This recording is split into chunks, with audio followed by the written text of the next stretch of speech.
হাদিস শরীফে এসেছে মালাকুল মউত 40 দিন আগে আয়েশা সতর্ক করে যায়, তোর সময় শেষ, বাকি আছে 40 দিন, এখনো সময় আছে, তওবা কর, তওবা কর।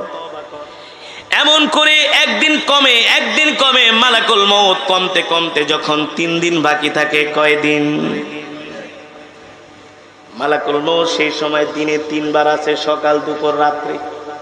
তখনই দেখবেন একজন মালাকুল মউতের 3 বার সাক্ষাৎ পাবার পরে ওই মানুষটা আস্তে আস্তে করে দুর্বল হয়ে যায়, খাওয়া দাওয়া ছেড়ে দেয়। আল্লাহর নবী সাহাবীদের সামনে মৃত্যুর আলোচনা করতেছেন। এই আলোচনা শুনে সাহাবীরা কান্না করতে করতে মজমার মধ্যে কান্নার রোল পড়ে গেছে। আল্লাহর নবী বললেন, সাহাবীরা রে, তোমরা কান্না করো না। এ মালাকুল মউত আজরাইল যারা জান্নাতি তাদের কাছে আসবে এক চেহারা নিয়া, আর যারা বদকার তাদের কাছে আসবে আরেক চেহারা নিয়া।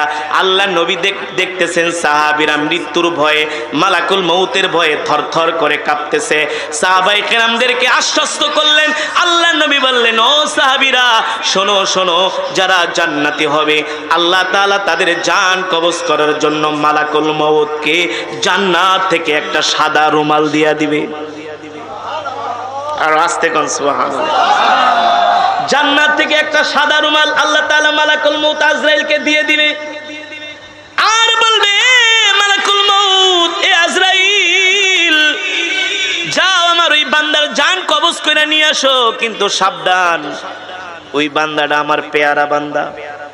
ওই বান্দা কোনোদিন নামাজ ছেড়ে দেয় নাই, কোনোদিন একটা গুনাহ করে নাই, নাফরমানি করে নাই, কোনোদিন আমার একটা বিধান ছেড়ে দেয় নাই, আমার রসুলের সুন্নত ছেড়ে দেয় নাই। ওই বান্দা আমার সকাল সন্ধ্যা কোরআন পড়তো, জিকির করতো। যাও জান্নাতের এই শুভ্র রুমাল নিয়ে যাও, আমার বান্দার রূহটা আমার কাছে নিয়ে আসো। এই কথা শোনার পরে মালাকুল মউত আজরাইল জান্নাত থেকে একটা শুভ্র রুমাল নিয়া আর জান্নাত থেকে খুশবু নিয়া জমিনে আসেন। কি নিয়া? সাদা রুমাল আর জান্নাতের খুশবু নিয়ে আসেন। এই কারণেই তো আব্দুল্লাহ ইবনুল মুবারক রাহমাতুল্লাহি আলাইহি ইন্তেকালের সময় মুস্কি মুস্কি হাসতেছে। আল্লাহু আকবার। দেখবেন কিছু মানুষ ইন্তেকালের সময় মুস্কি মুস্কি হাসে, আসে না, পেরেশান হয় না, ভয় পায় না, হয়ে যায়, সব কিছু চেঞ্জ হয়ে যায়। সে শুধু সন্তানের মুখের দিকে তাকায় থাকে, সম্পদ দিকে তাকায় থাকে, দোকান ঘর বাড়ির দিকে তাকায় থাকে। এমন উদ্ভট কথাবার্তা তার মুখ দিয়ে আসে, কোনোদিন সে এমন কথাবার্তা। স্ত্রীকে ডাক দিয়া বলে, শোনো, যদি আমি মারা যাই আমাকে ক্ষমা করে দিও। স্ত্রী বলে, এমন কথা আপনি কেন বলেন? সন্তানকে ডাক দিয়া বলে, দিগায় বাবারে, আমি যদি মারা যাই তোর মাকে দেখা রাখিস, আমার ছোট 2টা বাচ্চা আছে, দেখা রাখিস রে বাবা, তোর হাতে উঠাই দিয়া গেলাম। হাদিস শরীফে এসেছে মালাকুল মউত 40 দিন আগে আয়েশা সতর্ক করে যায়, তোর সময় শেষ, বাকি আছে 40 দিন, এখনো সময় আছে, তওবা কর। এমন করে একদিন কমে মালাকুল মউত কমতে কমতে যখন 3 দিন বাকি থাকে, কয়দিন? মালাকুল মউত সেই সময় দিনে 3 বার আছে, সকাল, দুপুর, রাত্রি। তখনই দেখবেন একজন মালাকুল মউতের 3 বার সাক্ষাৎ পাবার পরে ওই মানুষটা আস্তে আস্তে করে দুর্বল হয়ে যায়, খাওয়া দাওয়া ছেড়ে দেয়, একেবারে ক্ষীণ হয়ে যায়, অসুস্থ হয়ে যায়, দুর্বল হয়ে যায়, খাওয়া দাওয়া ছেড়ে দেয়, আর ফেল করে সন্তানের দিকে, আত্মীয়দের দিকে তাকায় থাকে। কারণ সে জানে তার মাত্র সময় আছে কয়দিন। জোরে বলেন, কয়দিন? আল্লাহ তাআলা সেই কথাই কোরআনের মধ্যে বলছেন, ওমা তাদরি নাফসুম মাযা তাকসিবু গাদা। মানুষ জানে না আগামীকাল সে কি খাবে। ওমা তাদরি বিআই আরদিন তামুত। মানুষ জানে না কোন জমিনে তার মরণ হবে, ঠিক কিনা বলেন? জানেন কি? জানেন আল্লাহ। এবার মালাকুল মউত আয়েশা বলে, তোর সময় আছে আর 3 দিন। মৃত ব্যক্তি যে ইন্তেকাল করবে আস্তে আস্তে করে দুর্বল হয়ে যায়। যদি জান্নাতি হয়, নেককার হয়, বেশি বেশি করে আমল করে ইবাদতে লেগে যায়। বেশি বেশি করে তওবা পড়ে, ইস্তেগফার করে। আর যদি গুনাহগার হয়, বদকার হয়, তাহলে সে দুনিয়ার জমিন থেকে ছেড়ে যেতে চায় না, দুনিয়ার জমিন থেকে সে যেতে চায় না। যখন 3 দিন শেষ হয়ে যায়, মালাকুল মউত তার সামনে সে হাজির হয়। মালাকুল মউত যদি সে নেককার হয়, তাকে বলে তুমি চিন্তা করো না, টেনশন করো না, তুমি আল্লাহর বন্ধু, আল্লাহ তাআলা তোমার জন্য সুসংবাদ দিয়া পাঠাইছে, আল্লাহ তাআলা তোমার জন্য জান্নাত রেডি করে রেখেছে। আল্লাহু আকবার। তার কপালটা ঘামিয়ে যায়, সে বিচলিত হয় না। দেখবেন জবান দিয়া জিকির করতে থাকে, পবিত্র হয়ে থাকে, সব সময় পবিত্র। আল্লাহু আকবার। সব সময় পবিত্র হয়ে থাকে। রাসূলের প্রিয় সাহাবী সালমান ফারসি রাদিয়াল্লাহু তাআলা আনহু ইন্তেকালের একদিন আগে তার স্ত্রীকে বলতেছেন, স্ত্রী আমার কেচিটা দাও, আমি আমার মোষগুলা ছোট করি, আমি আমার বগলের পশমগুলো ফালায় দেই। স্ত্রী বলে কারণ কি? বলে আগামীকাল আমার মৃত্যু হয়ে যাবে। আল্লাহু আকবার। আমি মৃত্যুর জন্য তৈয়ার হচ্ছি, মৃত্যুর জন্য প্রস্তুতি নিচ্ছি। আর যারা গুনাহগার গাফেল, তারা এগুলো কিছু মনে করে না, শুধু দুনিয়া দুনিয়া ভাবতে থাকে, দুনিয়া নিয়ে ভাবতে থাকে, দুনিয়া ছেড়ে যেতে চায় না। আর যারা জান্নাতি, তারা বেশি বেশি করে ইস্তেগফার করে। এবার মালাকুল মউত জান্নাতীর সামনে এসে জান্নাতের শুভ্র রুমালটা তার নাকের কাছে ধরে, আর জান্নাতের সুঘ্রাণ ওই রুমালের মধ্যে লাগায় দেয়। আপনি আমি আতর লাগানোর পরে ঘ্রাণ নেই, নেই না? এমন করে টান দেই। যে জান্নাতি আল্লাহ তাআলার নির্দেশে মালাকুল মউত রুমালের মধ্যে খুশবু লাগায়া যখন তার নাকের মধ্যে ধরে, তখন সে ঘ্রাণ পায়, আর সহ্য করতে পারে না। এমন করে একটা টান মারে, টান মারার সাথে সাথে সুঘ্রাণটা তার পেটের মধ্যে চলে যায়। ওই ঘ্রাণের সাথে সাথে আবার তার রূহটা আল্লাহর হুকুমে বের হয়ে যায়। আল্লাহু আকবার। মনে হয় সদ্য ভূমিষ্ঠ একজন শিশু, মনে হয় মায়ের দুধ খাইতেছে। আল্লাহু আকবার। আর যে জাহান্নামী, মালাকুল মউত এমন একটা ভয়ঙ্কর চেহারা নিয়ে তার সামনে আসে।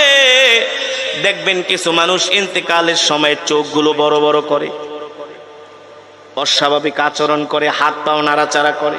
আল্লাহ আল্লাহ আমাদের হেফাজত করেন, আল্লাহ মৃত্যুটা আমাদের জন্য সহজ করে দেন। আরে জোরে বলি আমিন। মৃত্যুটা আমাদের জন্য আল্লাহ সহজ করে দেন। কি অবস্থা হবে চিন্তা করছেন? মালাকুল মউত যখন সামনে আসবে, আল্লাহ, আমি মাঝে মাঝে চিন্তা করি, আল্লাহ, মালাকুল মউত আজরাইল সামনে আসলে অবস্থাটা কি হবে? যদি আল্লাহ সাহায্য না করে, তাহলে বেঈমান হয়ে কবরে যেতে হবে। এই কারণে আল্লাহর নবী বলছেন, ও আমার সাহাবীরা, আমার উম্মতকে বলে দিও, তারা যাতে বেশি বেশি করে মৃত্যুর কথা স্মরণ করে, আল্লাহ তাআলার কাছে সাহায্য চায়। ঠিক কিনা বলে? এবার যখন মালাকুল মউত নেককার বান্দার জান কবজ করবে, সে স্বপ্নের মধ্যে যেমন দেখে, যে মানুষ স্বপ্নের মধ্যে ঘুমাইতেছে, অনেক কিছু স্বপ্ন দেখে। মালাকুল মউত যখন তার জানটা নিয়ে যাবে, স্বপ্নের মধ্যে সে দেখবে যে তার সন্তানরা তাকে গোসল করাইতেছে, সন্তানরা তাকে কাফনের কাপড় পরাচ্ছে, খাটিয়ার মধ্যে উঠায়া ঘর থেকে নামাইতেছে। সে মনে করবে স্বপ্নে দেখতেছে, যখন একেবারে কবরের কাছে নেওয়া হবে আর আত্মীয় স্বজন পড়বে, মিনহা খলাকনাকুম ওয়া ফিহা নুঈদুকুম ওয়া মিনহা নুখরিজুকুম তারাতান উখরা। আল্লাহু আকবার। যখন তাকে মাটির মধ্যে শোয়ানো হবে, কবরের মধ্যে রাখা হবে, জান্নাতি হলে সে ভয় পাবে না, ভয় করবে না। আর যদি বদকার হয়, সন্তানদেরকে বলবে, বাবারে, এত টাকা দিয়া বাড়ি বানাইলাম, গাড়ি কিনলাম, তোরা আমাকে স্বার্থপরের মতো কবরের মধ্যে রাইখা যাইতেছিস, আমার জন্য কি মায়া লাগে না রে বাবারে? স্ত্রীর দিকে তাকায় বলবে, স্ত্রী, তোমাকে আমি এত ভালোবাসতাম, আজকে তুমি কেমন করে আমাকে একা ছেড়ে দিলা? এইভাবে করে বদকাররা, এইভাবে করে বদকাররা আফসোস করবে আর কান্নাকাটি করবে।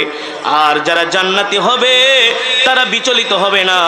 তাদেরকে যখন কবরের মধ্যে শোয়ানো হবে, বাঁশের চাটাই দেওয়া হবে, কবরের উপরে মাটি দেওয়া হবে, কবরটা যখন একেবারে অন্ধকার হয়ে যাবে, কবরটা যখন একেবারে অন্ধকার হয়ে যাবে, তখন ওই আল্লাহর কোরআন, এই দুনিয়ার জমিনে যারা কোরআনকে ভালোবাসতো, কোরআনের তেলাওয়াত শুনতো, সকাল সন্ধ্যা কোরআনের তেলাওয়াত করতো, সকাল সন্ধ্যা কোরআনের তেলাওয়াত শুনতো, আল্লাহ তাআলার জিকির করত, ওই কোরআন যায়া তার মাথার সামনে দাঁড়ায়া থাকবে। আল্লাহু আকবার।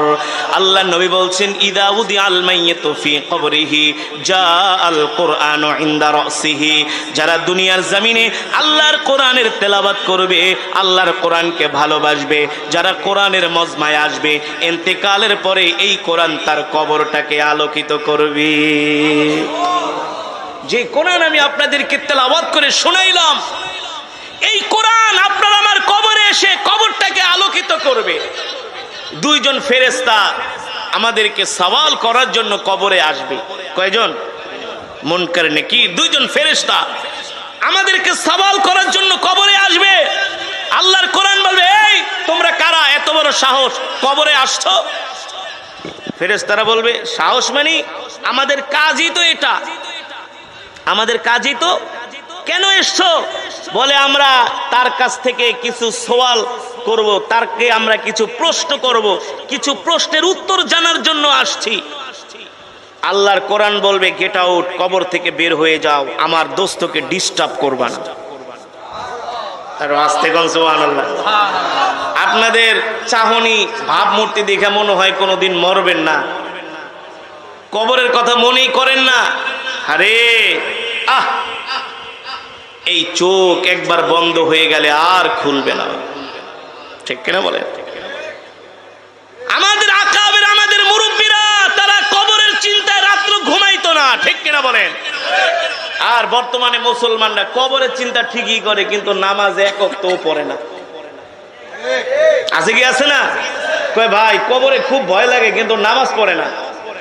কবরে খুব ভয় লাগে কিন্তু মসজিদে আসে না। আছে কি আছে না?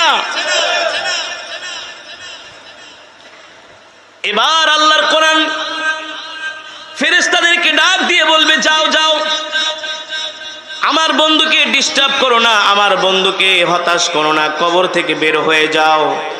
ফেরেশতারা বলবে, না না না, আল্লাহ তাআলা আমাদেরকে পাঠিয়েছেন তাকে কিছু প্রশ্ন করার জন্য। আল্লাহর কোরআন বলবে, যতক্ষণ পর্যন্ত আমি তার সাথে আছি ততক্ষণ পর্যন্ত আমি তোমাকে কোনো প্রশ্ন করতে দিব না। কে বলবে? কোরআন। কে বলবে? কোরআন। আপনার কবরে আপনার সন্তানও যেতে পারবে না, স্ত্রী যেতে পারবে না, ভাই বেরাদার কেউ যেতে পারবে না, ঠিক কিনা বলেন? যেতে পারবে একমাত্র আল্লাহর। তাহলে কোরআনই তো আমাদের আসল বন্ধু, ঠিক কিনা বলেন? আরে আমরা সেই কোরআনকে চিনলাম না, সেই কোরআন আমরা শিখি না, সেই কোরআন আমরা সহি করে পড়তে পারি না, অথচ কোরআন আমাদের কবরটাকে এমন করে আলোকিত করবে, যখন ফেরেশতাদেরকে দেখবে ঘাবড়িয়ে যাবে, ভয় পেয়ে যাবে। আল্লাহর কোরআন বলবে, বন্ধু তুমি ভয় পেও না, টেনশন করো না, চিন্তা করো না, হতাশ হও না, আমি তোমার সাথে আছি, আমি তোমাকে জান্নাত পর্যন্ত পৌঁছে দিব। যদি কখনো বিদেশে যেয়ে থাকেন, বিদেশের রাস্তাঘাট কিছুই চিনেন না, যদি একটা বাঙালি পায়া যান না, অনেক সময় আমরা দেশের বাইরে যাই, অনেক ভাষা জানি, অনেক ভাষা জানা সত্ত্বেও নিজের কাছে কেমন যেন হতাশ মনে হয়, ভয় লাগে। বিদেশের রাস্তাঘাট চিনি না, অচেনা পথ, অচেনা জায়গা। যখন একটা বাংলাদেশি একটা বন্ধু পেয়ে যায়, বলে, দোস্ত চিন্তা করো না, ভয় পেও না, আমি তোমার সাথে আছি, তুমি কোথায় যাবে আমি তোমাকে পৌঁছে দিয়ে আসবো। সেই সময় বুকের মধ্যে সাহস লাগে কি লাগে না? লাগে না?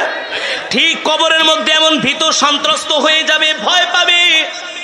আল্লাহর কোরআন বলবে, বন্ধু ভয় পেও না, আমি তোমাকে আল্লাহর জান্নাত পর্যন্ত পৌঁছে দেব। আল্লাহু আকবার।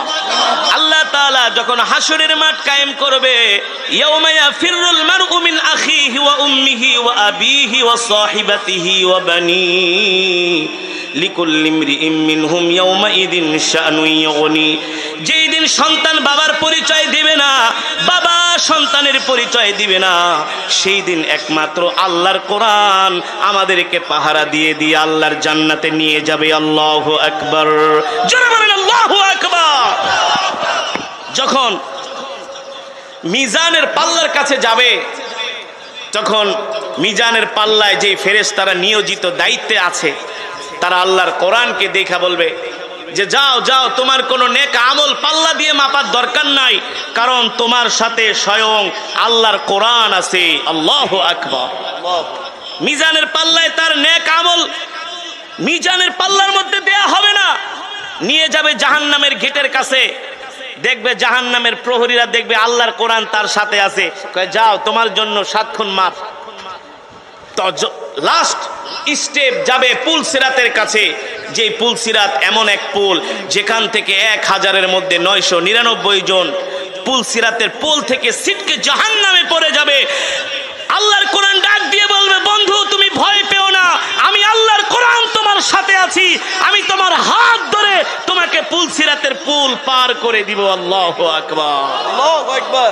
কবরের ঘাটি, জাহান্নাম, মিজানের পাল্লা, পুল সিরাত সব ঘাটি পার হয়ে আল্লাহর কোরআন তার হাত ধরে একেবারে জান্নাতে নিয়ে যাবে। এবার বলবে, দোস্ত তুমি জান্নাতের মধ্যে আরামে থাকো। বলবে, তোমাকে তো চিনলাম না, তুমি কে?